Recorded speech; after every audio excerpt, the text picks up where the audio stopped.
Creating a mind map in ClickUp is a great way to visualize ideas, plan projects, or brainstorm concepts. Follow these steps to create a mind map. Navigate to Mind Map View. Open ClickUp and navigate to the workspace where you want to create the mind map.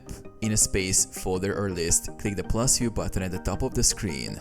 From the options, select Mind Map and name the view. Click Add View to proceed.